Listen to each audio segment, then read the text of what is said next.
Hi guys, it's Kelly Lativola here, and I am back with another video for W+9. So today we are tackling kind of a masculine birthday card, and as well as showing the mirror stamping technique. So I'm using a lot of stamp sets here. This is the Cookies and Cocoa, then the Whimsy Alpha, the Friends for All Seasons Fall, Unforgettable, and then this I'm using the Big Top background and basic labels. Those triangles you saw are actually, it's called Just Geometric Triangles, and they don't, that one isn't available anymore. So I apologize for using it, but really you'll see as we go through this, it's really just about kind of using your smaller kind of stamps that you have.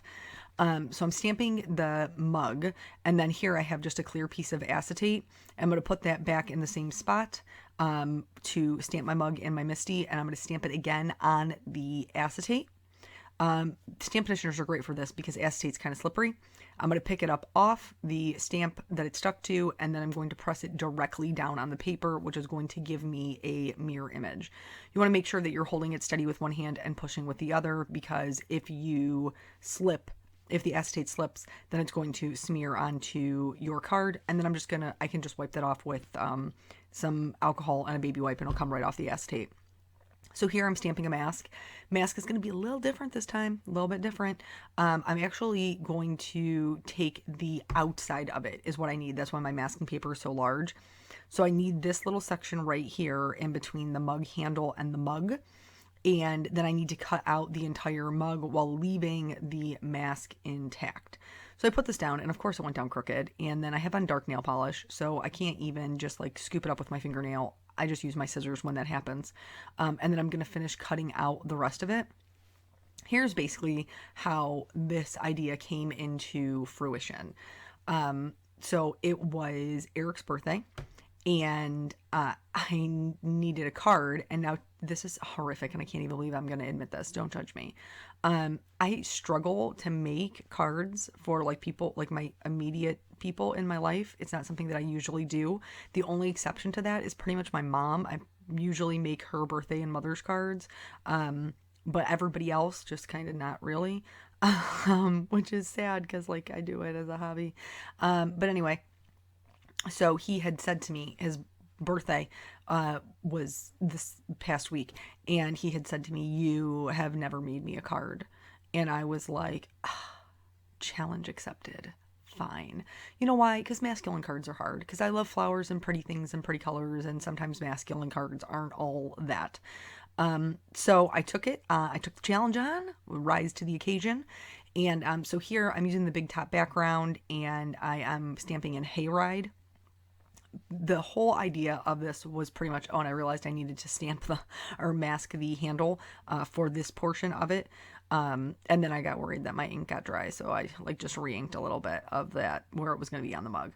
And then I'm stamping that down.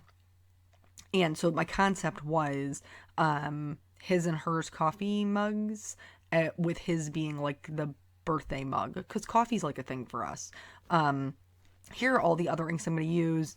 From left, like the top left to the bottom right, it is Gala Red, Pumpkin Spice, Wild Mango, Last Leaf, Falling for Blue, and Bloomsbury. All these things will be linked, yo.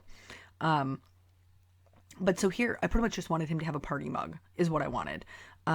So I picked out these rainbow of colors so that I could still use colors that I thought were pretty. And I am stamping all of these different little teeny tiny stamps to decorate it. So I used a couple of triangles, I used a couple of stars, I used some party hats. Here I realized I needed to mask off the top of it, which would be like the inside of the cup. And then I think in the Unforgettable set, there's like a little grouping of teeny tiny stars. I also use those to just kind of fill in any areas that I felt were a little bit too open. And so just moving through basically the color palette, and each color has its own stamp. So there's like two different party hats, two different kinds of stars, two different kinds of triangles. You get the gist of it. I wanted to be a party mug. It looks like a party on a mug. And here's those little teeny tiny stars I was telling you about. So I'm just like filling all of this stuff in. And then that's why I needed the mask on the outside, so that I wouldn't stamp any of those things outside of this. Another reason I needed the mask on the outside. So I'm using these Whimsy Alphas. and I want the mugs to say his and hers. And these are awesome. They were like perfect size to fit on the mug and still look realistic. Still look like they would kind of like wrap around the mug. Now his fit much better than hers. Obviously one less letter, but also skinnier letters. With hers, I've got the H and the E. The E is very wide. So anyway, here I accidentally moved because I'm so bad at putting my magnets down. Terrible at it. So I had like moved the paper, and now I needed to get it back into position so that his would be in the correct spot. My bad. I am stamping again in that Gina K amalgam ink because I am going to be doing some Copic shading on top of this so it doesn't look completely flat. And I'm just going to stamp that down. Nice big bold letters. So even though there's a lot of party in the background, it's still very legible as to what the mug says. Also, me just saying party in the background totally made me think of that like joke people make about people who have mullets, like business up front, party in the back. Anyway, I did not cut a second mask for the other mug because basically I'm lazy. And so I just flipped this one upside down, and yes, that means the sticky side is up. I put a little bit of Tambomona multi-glue on the back of the little teeny tiny piece and then let that dry because that glue is repositionable when it dries. And here I'm only stamping her because even the R is going to be cut off, but you'll see once I forgot to pick up my H. Once we remove the mask, that it will look like it is rotating around the side of the mug. But enough of the letters are there for you to get the point of what it should be saying. So going to stamp that down. Masculine cards are just very difficult. I can't use all of the things that I would normally use. And I know that there's a lot of other people who struggle with them. And since coffee is kind of like a thing for us, like it's something that we share a love of, pretty much because we both work ridiculous hours, I just thought that it would be very fitting for his birthday card. So here I've taken the little happy birthday from the basic labels, and I'm going to stamp that at an angle because I wanted it to look like, you know how they give you those fun little like umbrellas in your drink when you get like fun drinks. So I wanted it to look like there was this little like happy birthday flag that was coming out of his coffee. So for his birthday, this is what we're doing, and I think it's going to be a really, really good time, and I'm very excited about it. So I found a little like cute Victorian boutique hotel thing that's relatively close to us, and they do like culinary classes. And he's been talking about for a really long time wanting to do a cooking class. Here I'm using just my 2 square ruler to finish off that little flag, and then I'm going to use that same EK Success writing pen, which are Copic safe, to connect my balloons, like tie them to the mug handle. I'm also going to use the same pen to outline my mug so that it is the same bold. It looks like it's stamped. I will tell you, when I do this, I usually outline them in a smaller width first, so that way if there's any errors or anything when I go over them the second time, I can use a wider nib and it will look much better onto the shading. I'm shading it with grays because if you watch my video, you know that you can shade anything with grays, and this will work right over the colors. It won't be anything that's an issue. Just on the left and the right hand side, leaving a center highlight to give it a little bit more of a round appearance. I'm also adding a little bit of shading to the bottom. For his mug, since he's got a lot more going on, I'm adding a little bit more shading. I'll show you the white one as well because I still want the mug to appear to be white. The way the stamp is drawn, there's like a little bit of a lip at the top edge, and so I am adding a little bit of shading underneath that, and then as well as the inside handle of the coffee mug. Anywho, back to it's not even really a story, the part of my life segment. So anyways, been talking about doing a cooking class for probably like 6 months. And I had looked at ones around here. We had looked at trying to take Peanut to one, but the ones that they offer for like the kids is just a bad night for us. And so I was like, I'm doing this. This is what we're doing for his birthday. And so I found one. And so the class is making your own pasta. So we're making gnocchi, which I think will be super fun because I've never actually made my own pasta before. And like fresh pasta is supposed to be super amazing, and I love Italian food, and he is Italian, so that makes sense. So the way that they split up the class is basically you like they teach you all the tips and tricks for all the things, but then you get split up into groups because it's like a 4 or 5 course meal. So each group gets assigned a thing that they're making, and then you make the thing, and then after that, like you actually go, quote unquote, go to dinner, and like the whole, like the wait staff and stuff serves you this meal that you've made.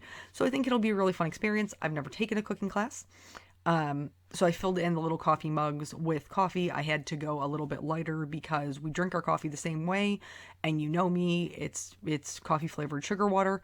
So it is typically pretty light. I got a lot of cream in there. I decided to go with blue to kind of match that falling for blue for the banner, and I'm also going to use this for one of the balloons. Speaking of the balloons, I colored them 3 different colors, and I tried to keep them relatively on the gender neutral or masculine side of the scale. Like I didn't go with pinks and purples. I'm also going to start filling in some of these shapes. So I went with the mid-tone green that I was using for my party hat. Shading balloons, this is not typically how I do it because I filled in the entire thing, but no big, I can fix it with a white gel pen if I needed to. So I like to leave a little bit of a highlight on the left-hand side, and then I like to leave a white area on the right usually because my light source is typically in my top right-hand corner. And this is how I'm going to color the blue one. The blue one, I will leave the white. The green one just has the lighter green as the highlight. Again, if you choose to do that, like where you wanted to leave the white and maybe you didn't get to, you can just fix it with a gel pen. Ain't no big deal. So, yeah, I've never taken a cooking class, and I am very excited to try that to make my own pasta. So I will keep you guys in the loop to let you know how that goes. I just think it'll be fun. I think before, I'm not going to show you the yellow one. I'm just going to show you the color combination because it's exactly the same thing.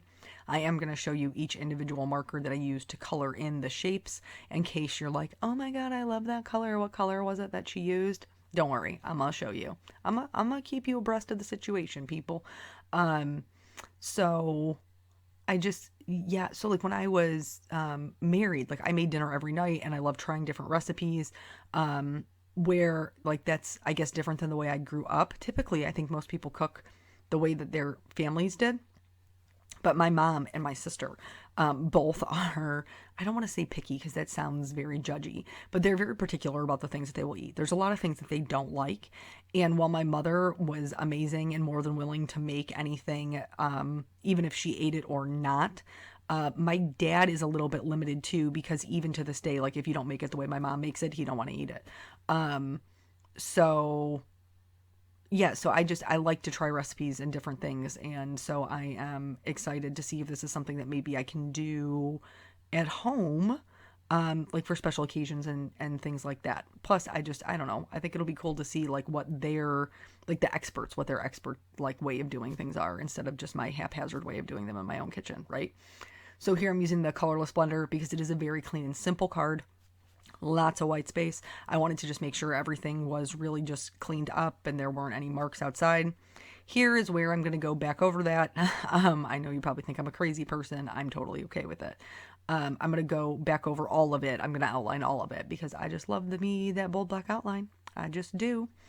And then I don't usually show this part because my videos are so long, but this one isn't as long. So I am going to show you how I do the inside of the card. I scored it, folded it over with my Teflon bone folder, not bowling folder. It's not bowling. What? Anyway.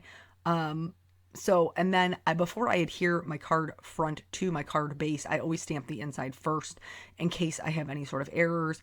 So I have this in my full-size Misty laid open, and I am stamping the sentiment from the Unforgettable set, which says like you're kind of sort of really amazing, or something to that effect, because he is, and I'm very, very blessed to have him in my life. But so now that is done and I let the ink dry, let the ink dry before you close the card because I made that mistake before. I'm just going to use some Tombow and a multi-glue to put that down. For the masculine cards, I typically tend to stick to using Glossy Accents as my way to add a little bit of shine, especially on the balloons. Like, that just makes sense that they would be shiny and kind of fun. So I like to outline the whole thing and then fill in the center. And then, because it is a card made by me, he is going to get a little bit of glitter on his happy birthday banner, whether he wants it or not. So that's it. That is the whole card. Thank you guys so much for joining me, and I will catch you in the next video. Bye.